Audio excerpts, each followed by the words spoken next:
क्या आपको कभी सोते समय ऐसा लगा है कि आपके कमरे के गेट से कोई आपको चुपचाप देख रहा है? कुछ ऐसा ही हुआ आर्यन के साथ। एक रात आर्यन अपने कमरे में लेटा हुआ था।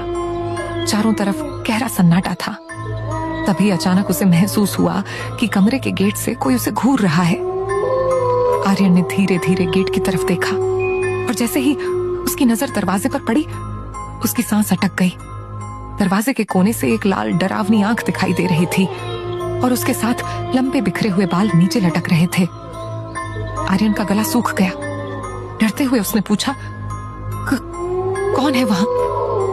लेकिन बाहर से कोई जवाब नहीं आया। हिम्मत जुटाकर आर्यन उठा और दरवाजे के पास गया, पर हैरानी की बात यह थी कि दरवाजा तो खुला ही नहीं था। आर्यन धीरे धीरे कमरे से बाहर निकला और घर के हॉल में आकर फिर से बोला, कौन है? चारों तरफ खामोशी थी। आर्यन को लगा शायद ये उसका वहम है। वह वापस कमरे में जाने के लिए मुड़ा ही था कि अचानक पीछे से तेज कदमों की आवाज आने लगी और उनके साथ घुंघरुओं की खनखनाहट भी। आर्यन का दिल जोर जोर से धड़कने लगा। उसका पूरा शरीर कांपने लगा। माथे पर पसीना आ गया।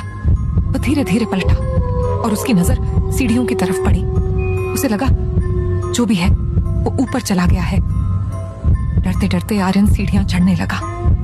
हर कदम पर उसका डर बढ़ता जा रहा था। वह कांपती आवाज में बोल रहा था, कौन है वहां? और तभी अचानक उसके पीछे से किसी ने उसके कंधे पर हाथ रख दिया। आर्यन का शरीर जैसे जम सा गया। धीरे धीरे उसने डरते हुए पीछे मुड़कर देखा और अगले ही पल उसकी भयानक चीख पूरे घर में गूंज उठी। और फिर आखिर कौन था वो? किसका था वो हाथ? जानने के लिए पार्ट 2 जरूर देखना और फॉलो करना मत भूलना।